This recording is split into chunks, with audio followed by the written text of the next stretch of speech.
To all who come to this happy place, welcome. Please stand clear of the doors. Por favor, manténganse alejados de las This here's puertas. a wild ride in the wilderness. When invisibility trapped door is changed.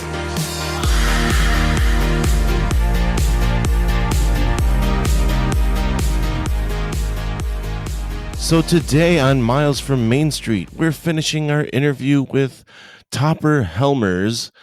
We have talked to him a couple of times, and this is the end of the interview from last time. If you remember, we left on a little bit of a cliffhanger. He had just been given a bunch of artwork from Tarzan, and he continues that story, and will jump in and let us know what happens with that artwork.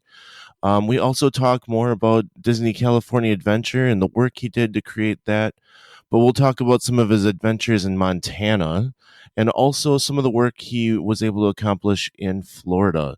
It's a great conversation. I just, you guys have been loving this stuff, and I just want to keep bringing it up to you. So I hope you enjoy the rest of this interview. And but at the time, that some of the parts of the animation pavilion, California Adventure, was going to be whatever was current.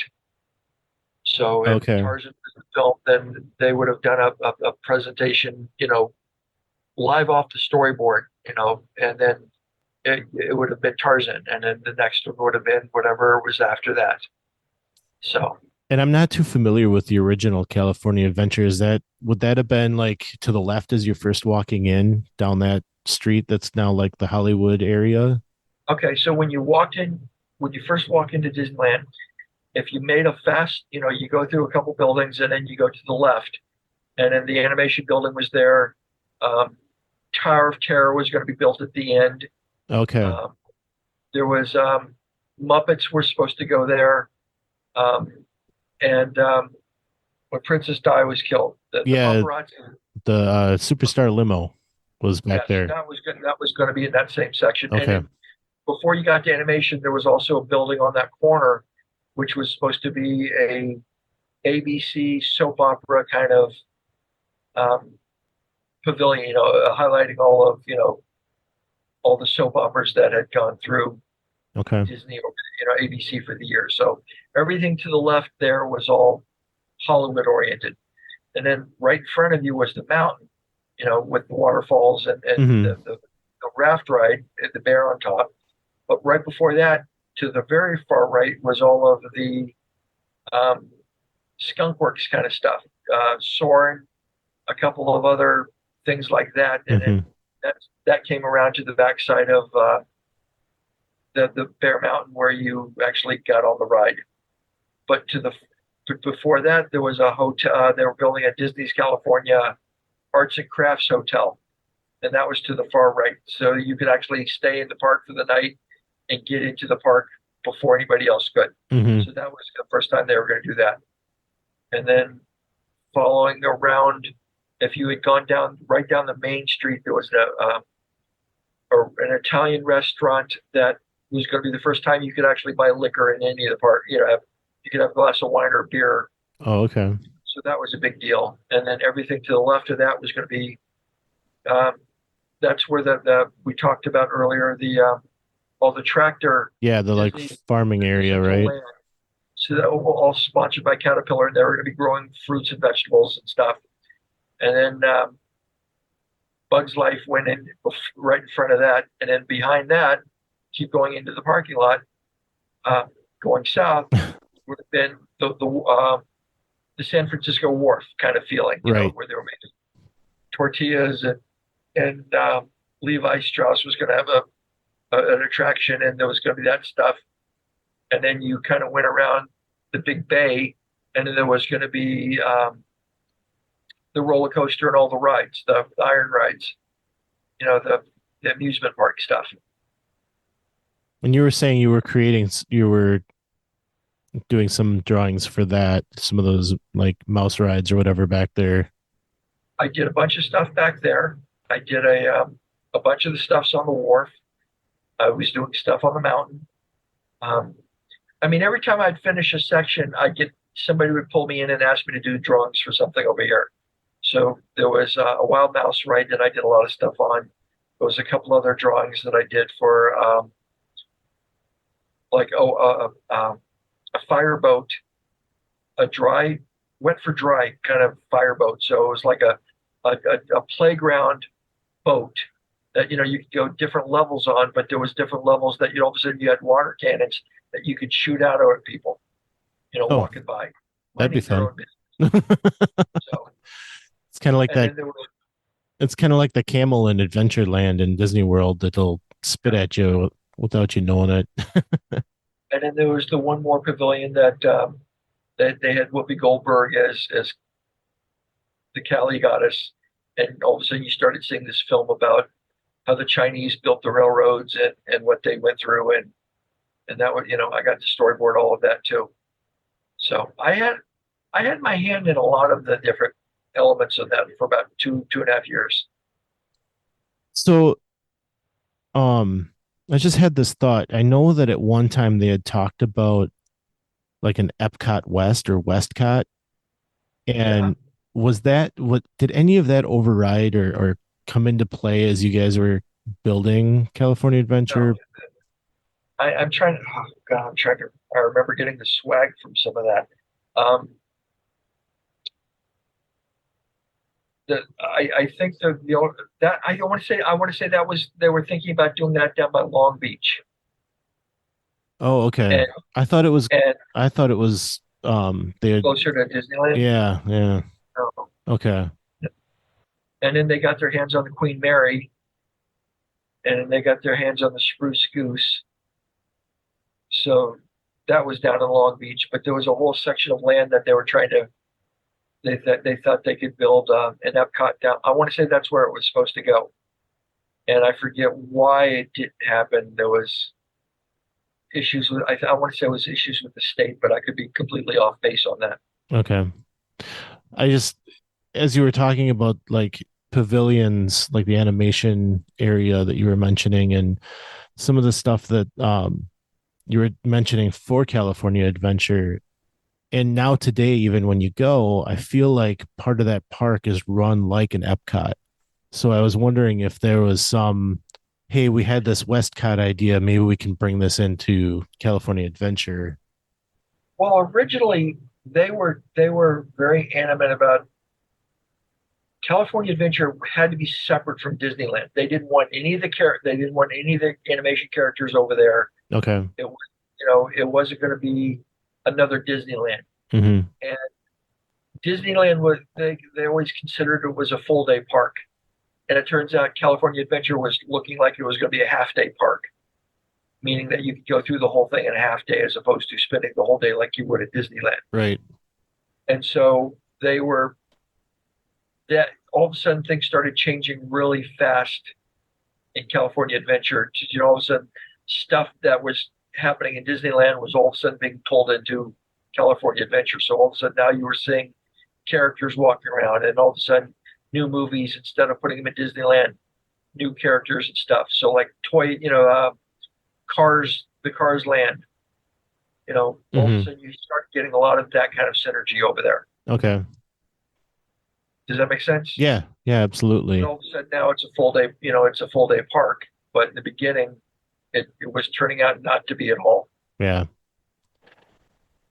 I have to get back to the Tarzan artwork that showed up in your office. What did you do with it? I went through an awful lot of it. One of the things I was doing on animation, the animation pavilion, was a gallery that you went in, you sat down, and it was a Disney animation desk that came to life. All of a sudden, the guy that was sitting there all of a sudden got called away, and all of a sudden, all the characters that he had been drawing all of a sudden starts coming real, and all of a sudden starts talking to the audience. Oh, cool. And that would have been a lot of fun.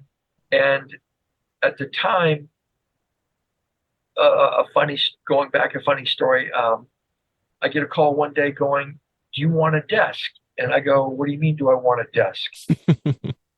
Because I already, my office wasn't that big, but I already had a drawing a hydraulic table in there, and a table with stuff on it. And they said, we're leaving the company, and I've got a Disney original Disney animation desk. Do you want it? I go, with the disc? He goes, yeah, And it turns out it wasn't an animation desk; it was a layout table. So it was just like an animation. It had the drawers, it had all the shelves, but instead of two sets of shelves on the side, it had one side, and the table was longer because layouts usually, for the backgrounds is usually a bigger drawing. Yeah. Paint all over this table. I said, I absolutely want this table. I don't know how I'm going to get it. But so the week that I was supposed to get my hands on it, the Gene Autry Museum was doing a Disney Western exhibit for a couple weeks. And so my manager approached me and said they would like to use the desk that you're getting in this animation at the show on Disney Westerns cartoons at the Gene Autry Museum. And I said, for 3 months? Yeah, go ahead. Well, a year and a half later, I finally get the damn table back. Which was really annoying. And if you've ever seen one of those tables, it's like trying to pick up a 48 Cadillac. I mean, it's just, it's just the base alone. It takes 2 or 3 people to pick this thing up. You couldn't move it. And then the top was, the top would fit on top of it, but it had these deco round base, edge, the desk part. But there was the original Disney label to it. I think I've got photos. I'll send you photos of this table. But so to make a long story short, it was the handles were kind of on the desk drawers had these like little rounded metal slips that were designed specifically for this drafting table, for all these Disney tables. And I was missing like 2 of them. And it was making me crazy because there's no way you're going to reproduce this. Yeah. You had to, where else were you going to find one?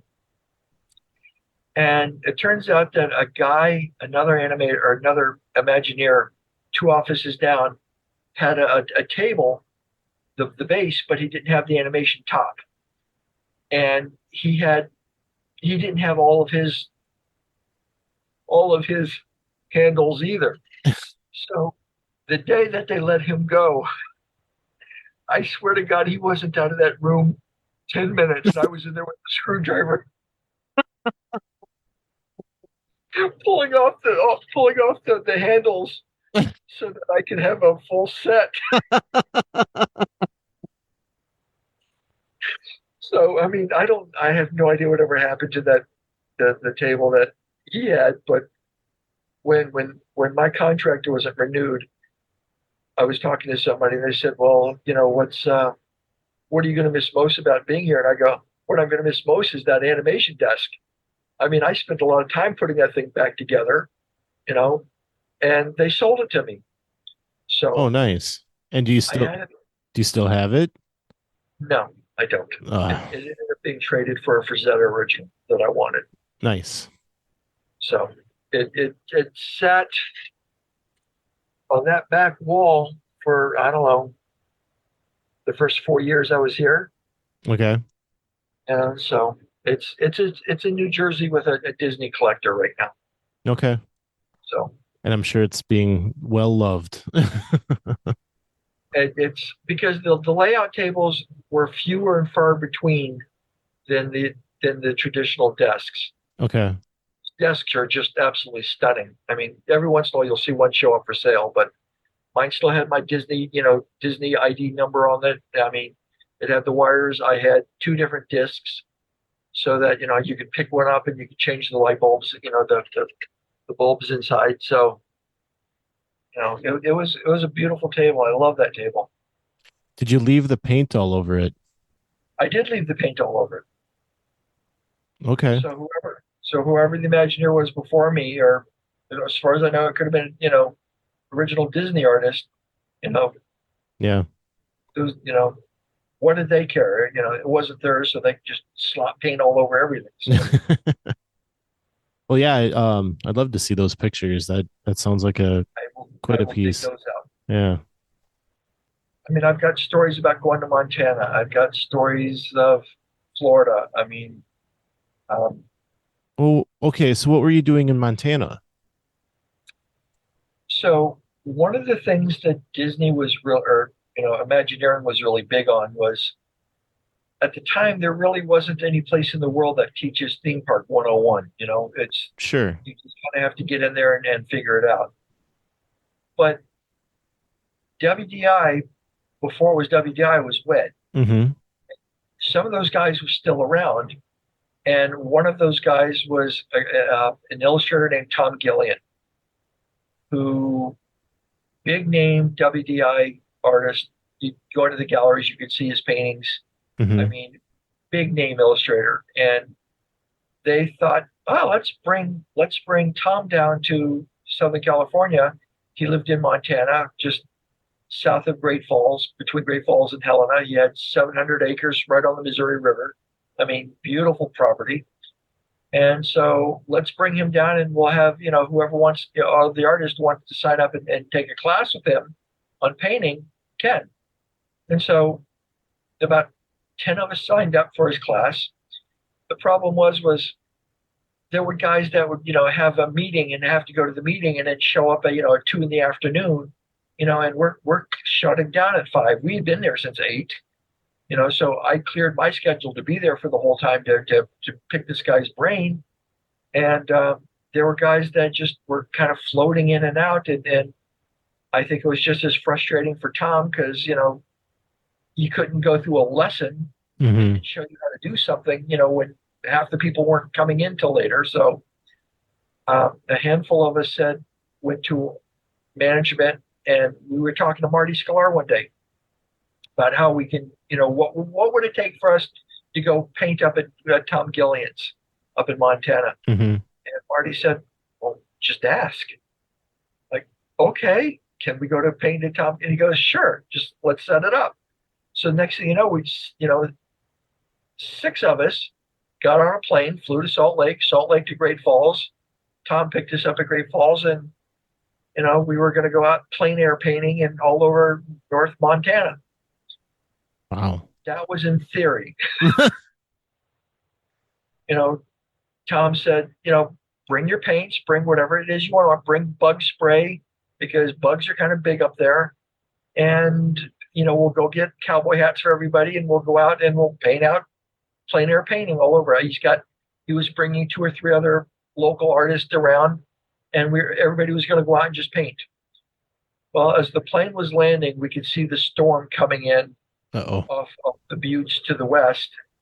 And as we got closer to his property, we were there for 5 or 6 days, and we were snowed in for 5 or 6 days in July. Oh my gosh. And what we found out was it could snow in July, it could snow in Montana 12 months out of the year. It doesn't matter what month it is. It's not like a winter. I mean, I a couple times I thought I was going to buy property in Montana, and I went back up to Tom's and I wanted to see it at its absolutely coldest. I wanted to be there in January, February. Mm-hmm. It was 80 degrees. So I had no idea that it could do that there. They're called nor'easters, and I guess it could snow in July, and it was, I got there and they said, well, if you'd been here 2 days ago, you could have walked across the Missouri because it was frozen over. And we were there, and nobody would believe us that it was 75 degrees, 80 degrees. Oh, wow. Sunny, and there's so much for that. But I got to go to Montana 3 or 4 times to go paint with Tom. So you did end up getting your lesson. It just was not what you had hoped.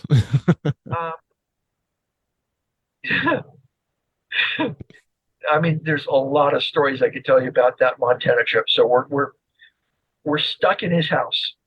He's got 700 acres, buttes all around us, and you're kind of like in a bowl. Okay. So, I mean, he had a big barn. So it was like after about 3 or 4 days of painting in his studio, so we're painting, but we're all cramped in this one space made for him, and we're all trying to paint in his house. And he's got a wife, and he's got 2 little daughters. And and there's stories all by that, but that's funny. But so one day we decided that the weather was breaking enough that we could try to scatter in different places. So I went to the barn, and there was a big barn loft, and so I went up into that, and it was open on either end. Well, that's in theory sounded like, I'm under shelter, I'm under cover. What I didn't realize was I was going to be in a wind tunnel. That was what I was thinking. Well, it didn't occur to me. So that didn't last terribly long. And the guy that was up there with me, we kind of got blown right out of that just wasn't working. You couldn't keep your paint down long enough to, you couldn't get it from the brush to the painting fast enough it would be blown dry so fast. One of the funnier stories is Brian Jowers decided that he wanted to go down about 50 yards to the east of the house, and there was like a small lean-to, which was a small shelter where they would feed the horses. So the horses could come in and eat their hay or oats out of this pasture, but it was kind of muddy, but it was covered on 3/4. It was like covered 2 sides with a roof. Mm-hmm. And so that's where Brian went, set up his easel. He's painting. He's got the most beautiful landscape you could possibly imagine, when all of a sudden the horses decided it's time to eat, and they come running around the corner, not knowing that there was somebody, and their paint went everywhere. Brian jumped into the mud trying to get out of the way of those horses that couldn't stop, because all of a sudden they didn't know somebody was there.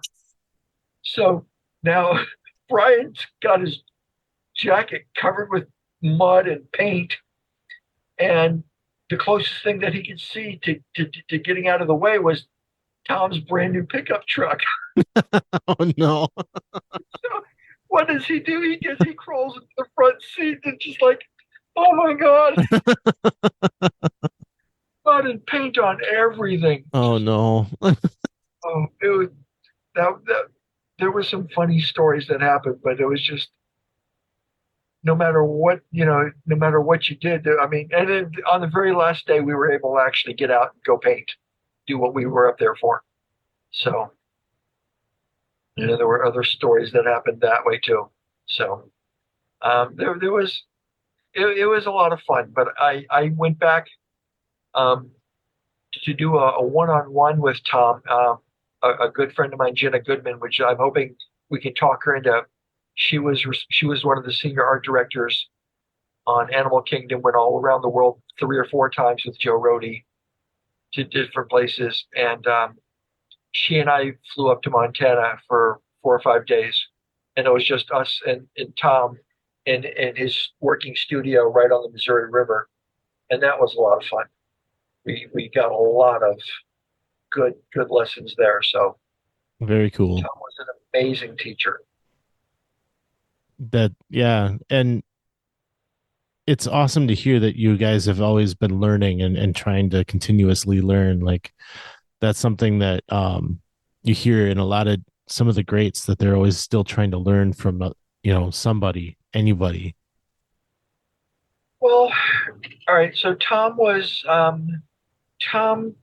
I learned a lot about really fast painting. He's an extremely accomplished Society of Illustrators who kind of painter. I mean, amazing artist.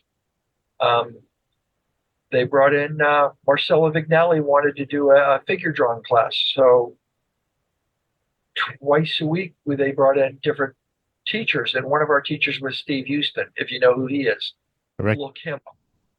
Oh my God! So Steve became a very good friend and a major teacher. I mean, everything I do figure-wise now is all because of Steve, just relearning how to draw. I mean, I was always, to me, drawing was fairly academic. It was point to the pencil on paper. And all of a sudden, Steve is like, no, let's use the side of the pencil. Let's use this part of the pencil. I mean, it was like learning to walk all over again. I mean, oh, very cool. It was just an amazing teacher. Dan Gazet was another teacher that they brought in. He did a lot of movie poster work, a lot of James Bond movie posters, and an amazing guy. Where Steve Houston could break down. I mean, if you wanted to just talk about an ankle, he'd break down the whole thing for you. Just an amazing illustrator. Tom Gillian was basically composition and paint. Both of those guys were pretty extroverted. Dan Gazet was very much an introvert. I mean, once you got him talking, he could tell you stories and explain how to do things, but it was a slower process with Dan. But what a good teacher! Once you got on his good side, it was good to go. We had sculptors come in. We had watercolorists come in. I mean, we had a good rounding group of people. Tom Gillian brought in a guy named Ned Mueller, and Ned was in one of his figure drawing classes. Unbelievable portrait artist, but he did it with Conti crayons. I had never heard of a Conti crayon in all the years of college, and it was just something I had never come across. And I took to that like ducks to water. I mean, I spent the next 10 years developing a Conti drawing that I could, just teach classes on. Oh, wow. But I mean, it was, I just had, at that point, it was just like a sponge. If there was somebody trying to show us something new, I wanted to know. I would clear my schedule. I would kill myself, work overtime to clear a schedule just so that I want to know how to do this. Yeah. And so we were doing figure drawing maybe 3 or 4 times a week at that point, costume and life drawing. So wow. Just amazing teachers that would walk around and help you and show you what you're doing wrong and how to improve on this. And the day that Steve Houston came around and looked at it and said, I've got nothing to show you on this, and went on to the next guy, it was like the light bulb had gone off over my head. It was like, the clouds opened up, the angels were singing. It was just like, because every time I thought I was there, Steve would come by and go, all right, this is, and he would show you, and you'd be like, son of a God, I thought I was close, but Steve was just, God, what a great teacher. That's awesome. So Disney was really big on mentoring and which was really nice because you learned a lot that way. And then when it was my time, I have no problem showing somebody how to use a pencil, I've given away more pencils than, you'd go to a comic convention and you'd be talking to somebody and then you want to show your portfolio. And I'd go, have you ever used a Tombow 2B? And they're like, I don't even know what that is. And I'd pull out this pencil, and in a matter of seconds, it would be like from the lightest grays to the darkest darks. It was like drawing with butter. It would be like, you could see them just like, oh my God, what is this? And I'd go, I want you to have this. And, and you'd give them a piece of paper and let them start drawing with this. And it like, you were going to change somebody's life right there just by just showing just a pencil. I have no problem. I'm a better mentor than I am a art director. I never wanted to be an art director. And the time that it would take me to explain something, I could just do it myself. Oh. That's the way I saw it. Yeah. And a good art director is worth his weight in gold. But I would rather work with somebody new and show them how things are going to get done and faster ways to do things. And that was more important to me than to try to have 30 people do what I want them to do. Because, again, in the time that it would take me to explain it, how I want it done, it'd just be faster for me to just draw it. Yeah, so. I've run into that some in my job too, and that's a tough thing to get over. So when I got hired, this is a funny story. When I got hired at Disney, the guy that brought me in was a Disney architect, major talent. And he had been there for 17 years and never seen a single project he'd ever worked on built. Oh, geez. That would make me crazy. Yeah. I mean, when you look at, the WDI logo was "We Build the Dream," and I kept thinking you would sell a whole lot more jackets if you just changed some of the wording around to "We Dream to Build," because there were people that had been there for many many years that, you know, getting something actually put in the park was just, it just didn't seem to be happening. And I was very lucky. I got, you know, Indiana Jones went, Animal Kingdom Dinoland went, um, Disney's California Adventure went. I mean, those are all projects that I worked on. Hmm. There was a lot of minor stuff, tiny little things that, you do two or three drawings for something in Epcot, or, there would be a lot of stuff like that it get built, but there wasn't the same as saying, I worked on Indiana Jones for 2.5 years. I gave blood for that. Where when you work on something for 2, 3 days and then you were off on something else, I called that fire drills.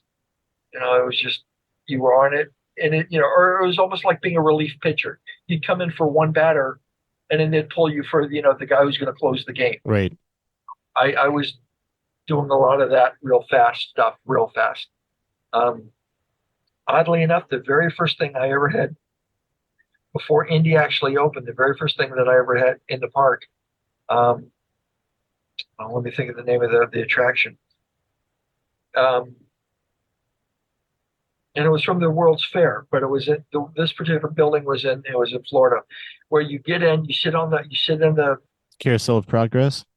Thank you. Hmm.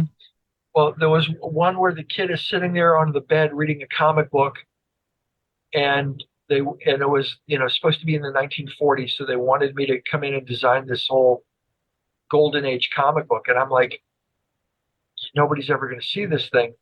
But golden age comic books and silver age comics, or even the comics today, are two different animals. Hmm.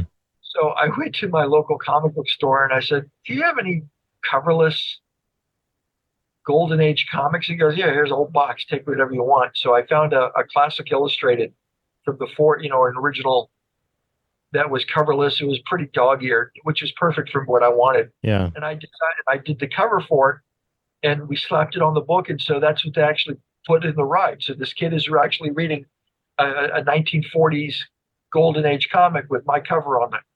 So, Oh, that's awesome. so that was the very first thing I ever had done, that I ever did, that actually got put in the park. That is so cool. I love Carousel of Progress. So the next time I'm in that ride, I'll be pointing it out to everybody. I know the idiot that did that. I wasn't going to say idiot, but okay. So there was a lot of weird things that,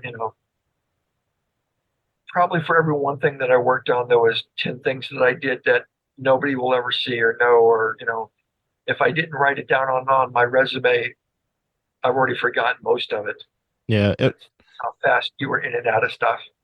And that's what I talked to Tom about that a little bit too, where you guys do so much that no one ever gets to see. And that's kind of, as we've been talking, like, you are the guys I want to talk to. I want to get your stories out there, and I think that stuff needs to be celebrated, because it's might not have happened, but there might be an idea there that, if it hasn't yet, might be pulled upon at some point. And like, having these stories being told, at least we can go back and say, hey, that was Topper's idea. Here's his original story about it. There's so many of you guys that need to be celebrated more than the guys that we see all the time. There was in LA, there's a group called CAPS, CAPS. It's the Comic Art Professional Society. And the only way you can be a member of this group is you have to draw a comic book somewhere in your life, Mm-hmm. but you have to be invited into this group. And there was some big names that you would know that were all members. And it was pretty much a social club. They had a president, vice president, blah, blah, blah, blah, blah. And they would meet once a month, and literally, most comic artists would. The only time you ever meet your peers is if you grow up with them, or if you meet them at a convention. Mm-hmm. And a lot of times, a lot of these guys, most of these guys worked at home by themselves. And even though I had been in and out of DC and Marvel and a couple other smaller independent comic companies. I was in Imagineering, and they asked me one time to do a talk. And so I'm showing some art that I'm allowed to show and that I got permission to show. And I'm talking about different rides and stuff. And somebody goes, and I was saying that, Indiana Jones was like a 7 to 14 year buildup before the rides ever opened. By the time I came on, I mean, the vehicle was actually in production, or not in production, but being developed a good 5-6 years before I ever would join the Indiana Jones team. So, by the time we got through with it, it was another 5 or 6 years, so the Indiana vehicle and the ride and everything that went through that was, almost over 10 to 12 years in development. And some guy goes, well, somebody asked me, goes, well, if it takes that long, I mean, how do you feel about that? And I go, feel about what? The difference is you draw a comic book and it's on, it's got a shelf life of 30 days, before in the public. Indiana Jones is going to be there when I'm dead. It's going to be there a long, long time, and it's going to be millions and millions of people that are going to get to ride that ride. So I mean, there's something kind of gratifying about, sure, I gave it 2.5 years of my life out of all the years that was spent building that. But you know what? It's still there. It's still running. Comic book that I did, a year ago that was on the bookshelf for, 30 days till the next issue came out. And then all of a sudden you're just buried in, in a box somewhere. Right. So it depends on what you want out of a career. That's quite a peg to hang your hat on, having a ride that's going to be there forever, or at least an extremely long time. And I mean, and the ride is going to, it's going to evolve and it's going to change. I mean, Walt said it very clearly that, this park was never going to just be finished. Mm-hmm. It's always going to keep growing, and every time they do a rehab, something's being added or, and changed. And is it for the better? Most of the time. I mean, did I like Pirates of the Caribbean before they added all of the Johnny Depp stuff in it? Yeah. But I mean, the people growing up now, that's all they know. They don't know the history of Pirates of the Caribbean. They know the Pirates of the Caribbean movies 1, 2, 3, 4, and 5, or whatever it is. Right. Yeah. So things change. As much as they change, though, like using Pirates as an example, like there's still original pieces there that keep it the same. So,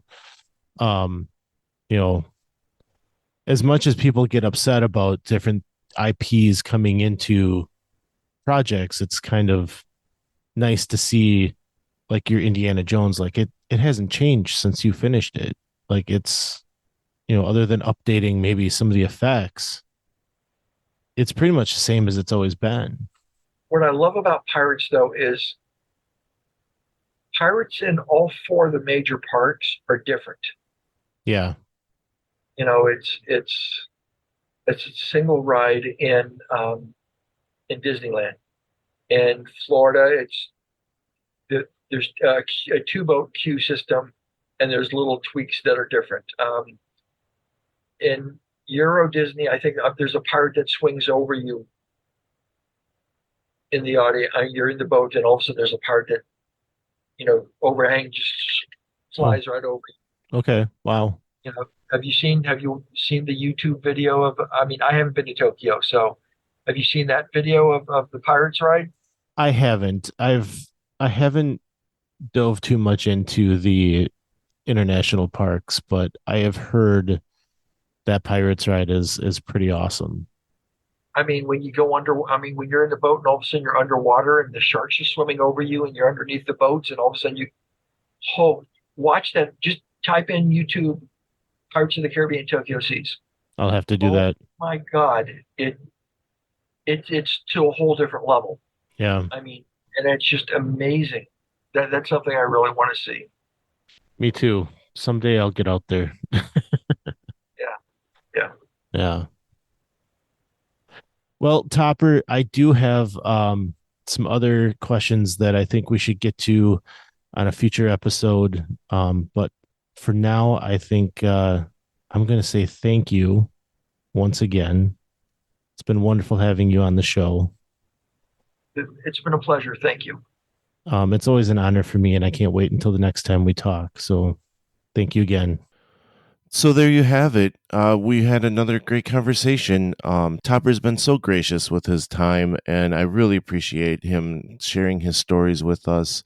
You know, I don't feel like the 90s has been talked about all that much, and hearing some of these stories about that time period of Disney's history is really a lot of fun. You know, hearing what was going on with the company at that time, and you know what it took to build some of these parks is terrific. So you know, we'll get Topper back, but until then, get out on the Facebook community group and see what he's posting there. He'd love to talk with you there. Ask any questions you might have. He's posting some really great concept art out there, and you know, furthering the story that goes with it. And he'd love to talk to you about it out there. So join us on the Facebook community group. Otherwise, you know, we're on Instagram, we're on Facebook. Come follow us there, and let's keep the conversation going. But as we like to say here, some live close, but others don't. So let's talk about it. We'll see you next time on Miles from Main Street.